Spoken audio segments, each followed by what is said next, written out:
और अभी मेरा पदस्थापन Mahatma Gandhi government school English medium Hanumanshala block Ahore है, जालौर डिस्ट्रिक्ट से हूँ। मेरा जन्म वृंदावन उत्तर प्रदेश से हुआ। मूलतः मैं उत्तर प्रदेश की निवासी हूँ और 2019 से मैं यहाँ पर कार्यरत हूँ। 2020 में मेरा ट्रांसफर हनुमानशाला आहू में हुआ था। आज के लिए मेरा टॉपिक है अंग्रेजी भाषा में पढ़ना लिखना सिखाने में हम बातचीत का इस्तेमाल कैसे कर सकते हैं, कुछ कार्टून और कुछ स्टोरीज का इस्तेमाल किस तरीके से कर सकते हैं। इस विषय में मैं आपसे अपने अनुभव कुछ साझा करना चाहती हूँ। सबसे पहले देखिए, अगर हम जिस समय बच्चों को पढ़ा रहे होते हैं तो जितना सीखना और सिखाना चलता है उसमें सीखना केवल बच्चों का ही नहीं होता है। मेरे हिसाब से हम टीचर्स भी काफ़ी कुछ सीखते हैं। जैसे जैसे बच्चों का विकास हो रहा है वैसे हमारे भी कौशल का विकास हो रहा है।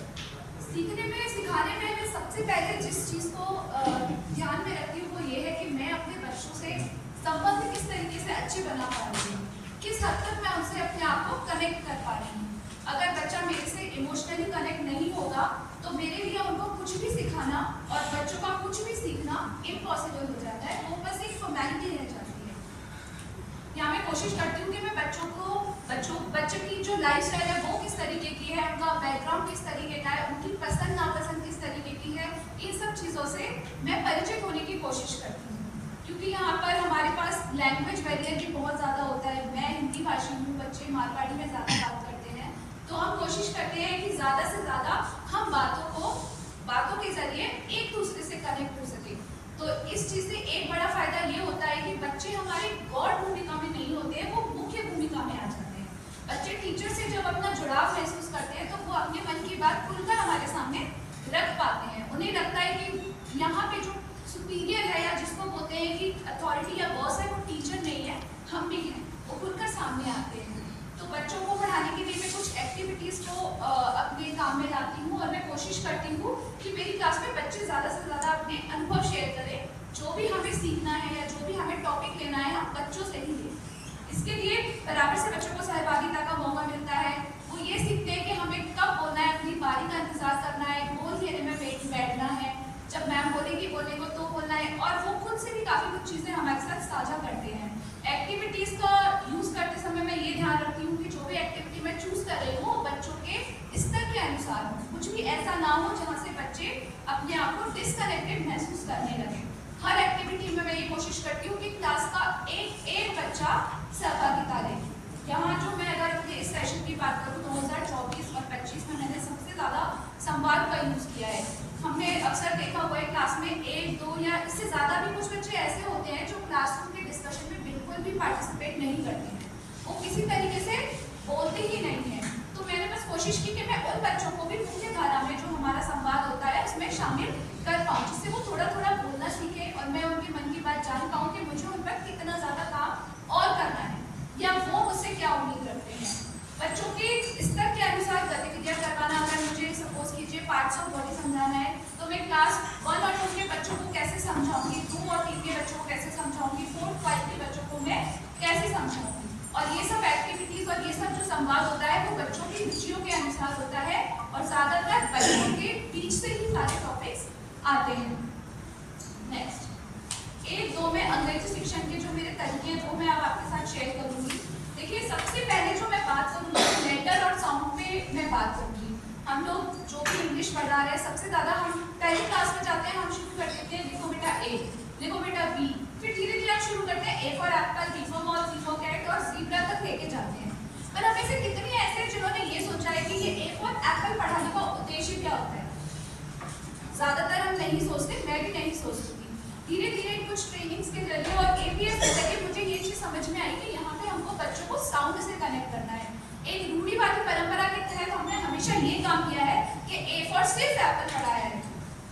ए फॉर सिर्फ एप्पल नहीं होता है, ए फॉर एरोप्लेन भी होता है, ए फॉर एरो भी होता है, ए फॉर एक्स भी होता है। और आप यकीन मानिए, आप अपने बच्चों से जब कनेक्ट करेंगे तो आपको पता चलेगा कि बच्चों की वोकैब में भी बहुत सारे ऐसे वर्ड हैं जिनको हम नहीं सोचते हैं। तो मैंने यहाँ पे काम किया, अगर आप तस्वीर में देखेंगे तो मैं बी के ऊपर काम कर रही हूँ। तो मैंने बी फॉर बॉय या बी फॉर बॉल के अलावा बहुत सारी ऐसी चीज़ें थी जो मैंने वहाँ पे बनाई। मैंने बी फॉर बॉल बताया, उनको साउंड बताया, फिर बी का साउंड ब होता है। किसी भी चीज़ में अगर हिंदी में भी हम ब का साउंड कर रहे हैं तो इंग्लिश में चेंज कर बी से कनेक्ट करना है।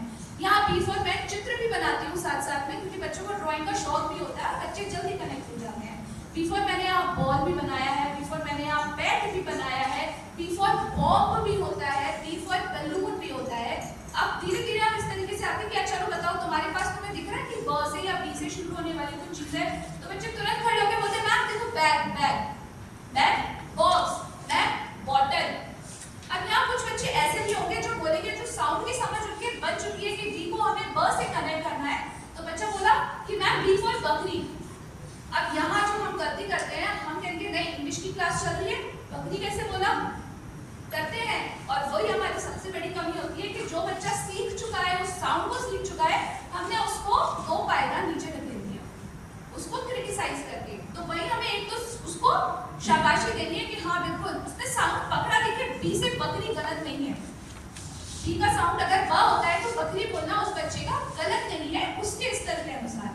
अब इसी चीज को हम आगे ऐसे कनेक्ट करेंगे कि कुछ बच्चे ऐसे हैं जिनको पता है कि बकरी को इंग्लिश में गॉड बोलते हैं, तो वो बोलेंगे कि नहीं नहीं गलत बोल रहा है, बकरी नहीं उसको तो गॉड बोलते हैं इंग्लिश में।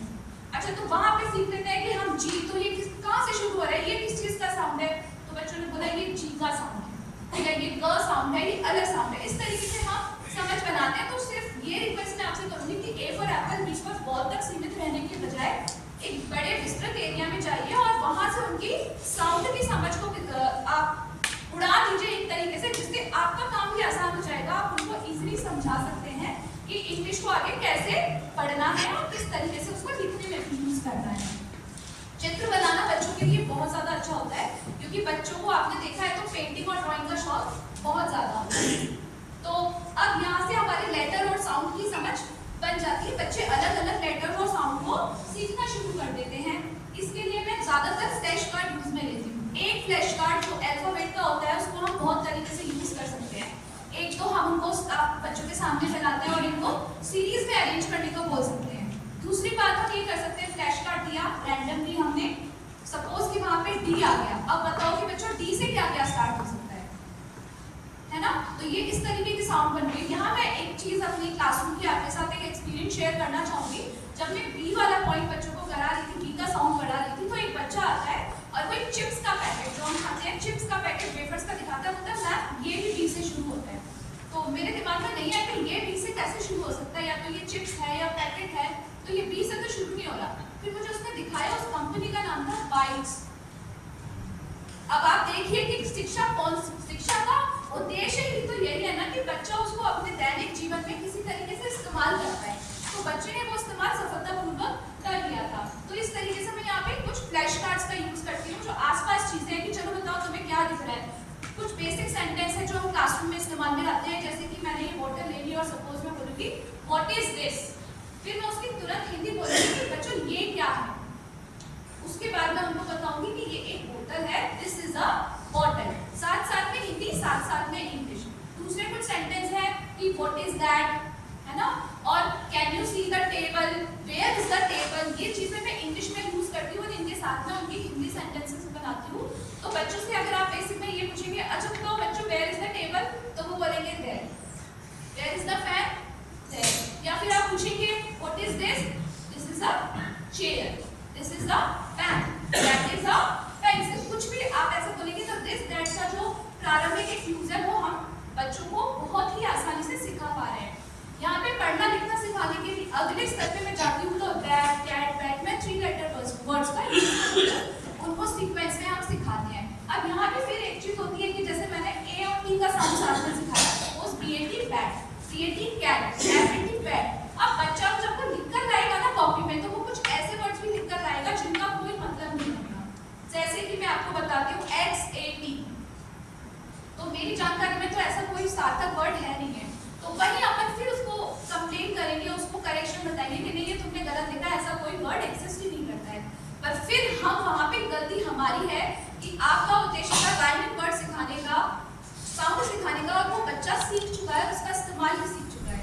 एक लेवल ऐसा आएगा कि वो इनका अर्थ भी समझ जाएगा।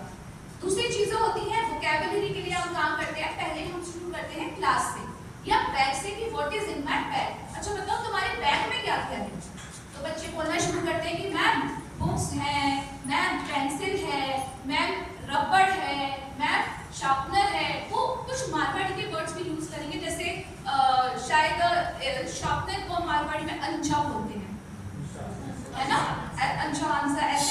संचा कुछ तो वहाँ हमारी डील चलती है जिसको हमने नाम दिया था लास्ट ईयर कि तुम मुझे सिखाओ और मैं तुम्हें सिखाऊंगी।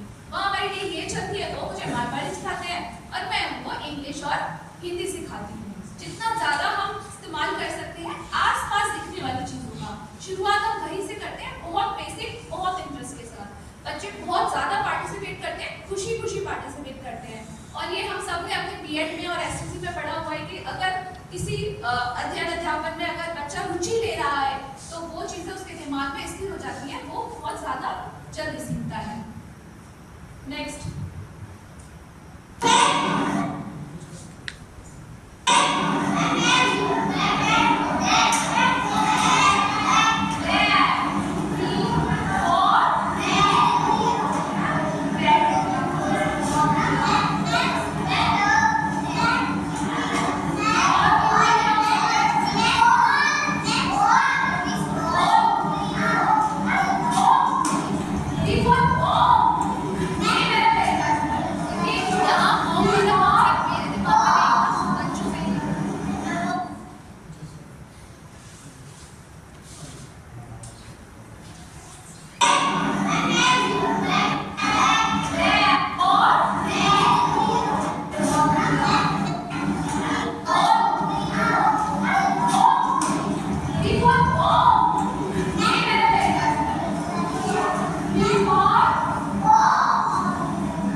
या फिर बच्चे और चीजें शुरू कर देंगे, बनाना जैसे पूरा ये आइडिया जो बच्चों ने बॉम्ब का दिया था, मैं जिस तरीके से बोल रही हूँ, या फिर वो बोलेंगे कि मैम ब्लू कलर, सामने एक कलर का बोर्ड था उसमें कलर्स बने हुए थे, उन्होंने ब्राउन, ब्लैक और ब्लू तीनों कलर कैच किए कि वो बी से स्टार्ट हो रहे हैं, तो चीजें आसान हो गई सिखाना और सीखना।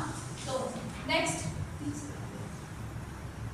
चित्रों संदर्भों पर बातचीत, पढ़ना लिखना। यहाँ मैं सेंटेंस मेकिंग के साथ में काम करती हूँ, थोड़े और एक लेवल अब बच्चों के साथ में। तो लैंग्वेज में दोनों इस्तेमाल करती हूँ, हिंदी और उसके साथ साथ में उसकी इंग्लिश भी मैं यूज करती हूँ। टॉपिक्स हम कोशिश करते हैं कि हम बच्चों के साथ ही लेकर आ पाए, जैसे आप वहाँ देख रहे हैं टॉपिक डला हुआ है, a fair in my village. सबसे पहले हम बच्चों से ही उनके बातचीत के जरिए पता करते हैं वो क्या कहना चाहते हैं, उनके विचारों को धीरे धीरे करके मैं बोर्ड पर लिखती हूँ, उनको एक बार पढ़ के सुनाती हूँ, वापस एक्सप्लेन करती हूँ, फिर उन्हीं बच्चों में से कुछ बच्चे आते हैं अपने मन से और उन चीजों को वापस पढ़ते हैं, या हम बीच बीच में से उनको कभी रैंडमली कुछ वर्ड्स भी पढ़ने को दे देते हैं कि अच्छा बताओ ये कहाँ पे है, अच्छा बताओ वो कहाँ पे है।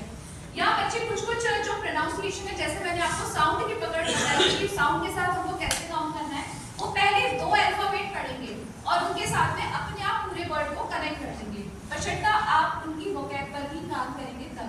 कुछ इंग्लिश के टर्म्स आपको भी अपनी शब्दावली में लगातार यूज करने पड़ेंगे।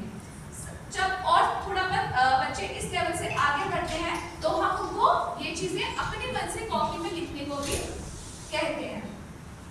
नेक्स्ट, पसंदीदा कार्टून। ये चीज मैंने अपनी बेटी से सीखी थी, मेरी बेटी इन बच्चों के हम उम्र है, तो हम सबके जिनके बच्चे वो जानते हैं कि फोन आजकल हमारे लिए बच्चों के लिए कितना जरूरी होता जा रहा है। चिंता का विषय है, पर मैंने ये सोचा कि क्यों ना आपदा में अवसर ढूंढा जाए, तो मैंने बच्चों की जो फेवरेट टॉपिक होता है वो कार्टून ही होता है, मैंने उस कार्टून को उनकी पढ़ाई लिखाई से, क्लासरूम से कनेक्ट करके देखना शुरू कर दिया। मैंने बच्चों को रैंडमली पूछा कि अच्छा बताओ कि तुम लोग में से कार्टून कौन देखता है, सबने हाथ ऊपर करे, तो बोले तुम अच्छा बताओ कि तुम्हारा फेवरेट कार्टून शो कौन सा है, तो बस वहाँ ना हाथ ऊपर हुए ना कुछ हुआ, मैम तो मैम डोरेमोन, मैम छोटा भीम, मैम ये वो फलाना ढिमकाना, तारक मेहता और बहुत सारे ऑप्शंस हमारे पास बात करने के लिए आ चुके थे। तो अब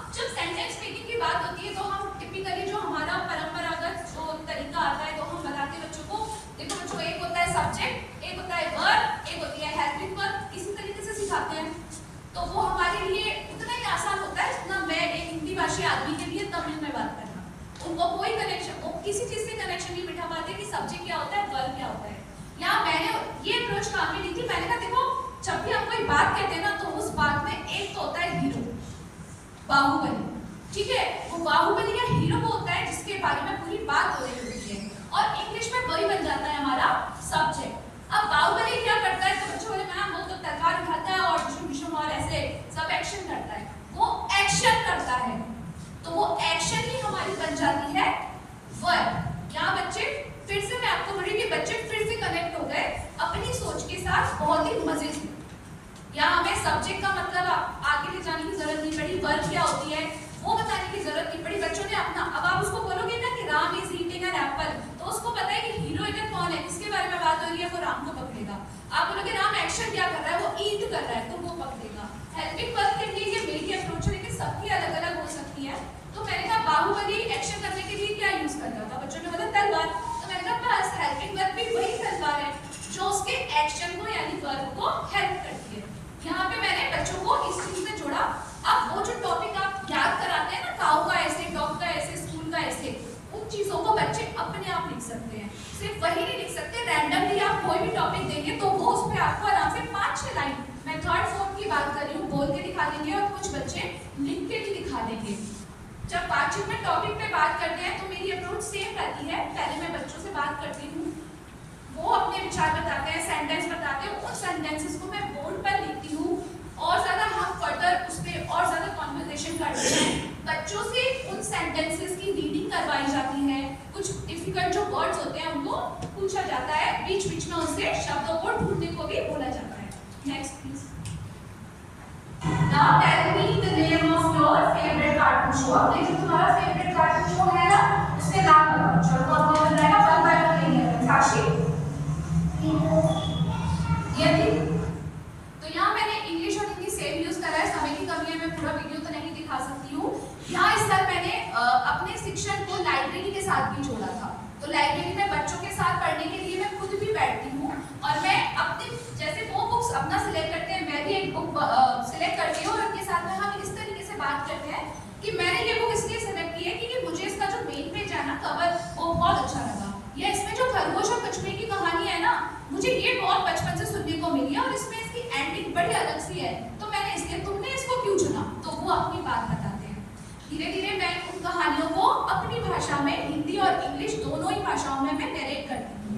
यहाँ से बच्चों को एक्सपोजर मिलता है बोलने के लिए, क्योंकि जब मैंने अपनी कहानी सुनाई हुई होती है तो मैं उस तरीके से बोलती हूँ कि बच्चा अच्छा तुम भी अब मुझे कहानी सुनाओ, एक कहानी मैं सुनाऊंगी, एक कहानी तुम सुनाओगे। तो इस हिसाब से मैंने बच्चों को पुस्तकालय के साथ में जोड़ा, पुस्तकालय को एक्टिव बनाया।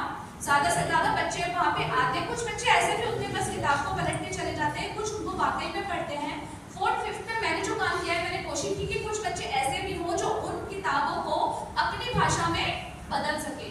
यहाँ मैंने इंग्लिश के साथ साथ हिंदी में भी काम किया था। मेरे पास कुछ सैंपल्स हैं जो उसकी रेप्लिका बच्चों ने बनाई थी, तो मैं आप सभी के साथ वो दिखाना चाहूंगी।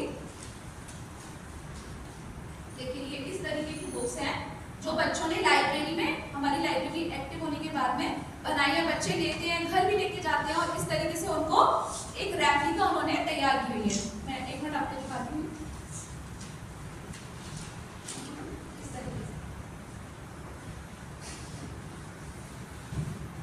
ये बच्चों ने ये बुक्स अपने आप तैयार की है। सेम बुक लाइब्रेरी में सेलेक्ट की थी, और उसके बाद ये बुक्स है। तो छोटे बच्चों की मैं आपको इसमें नमूने भी दिखाना चाहूंगी। ये देखिए, ये बच्चों के खुद के काम है। छोटे छोटे बच्चे हैं जो ड्राइंग्स में एक्सपर्ट नहीं है, पर वो कोशिश करते हैं कि जब ये दीदी भैया ने बनाई है तो मैम हम भी बनाएंगे, और हम प्रॉपरली उनको लाइब्रेरी में अरेंज करते हैं और उनको दिखाते हैं सारे बच्चों को, मतलब कि ये देखिए ये इन बच्चों ने बनाई, तो ज्यादा से ज्यादा बच्चे मोटिवेट हो सकते हैं। और मुझे लगता है कि गवर्नमेंट स्कूल्स के लिए ये एक, मेरे लिए तो ये बहुत बड़ा अचीवमेंट है कि मेरे बच्चे मन से बुक्स लेके जा रहे हैं और उनको पढ़ रहे हैं और सीख रहे हैं। क्या पता है इनमें से कोई कभी आगे जाके एक बड़ा लेखक बन जाए, है ना। तो बस थैंक यू।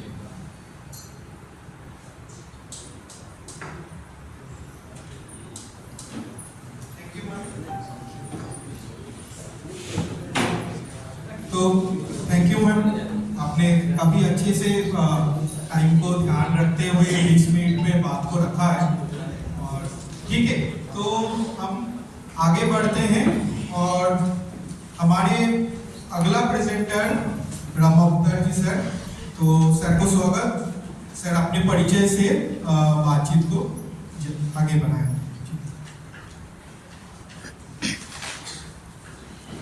सभी साथियों का मेरा नमस्कार।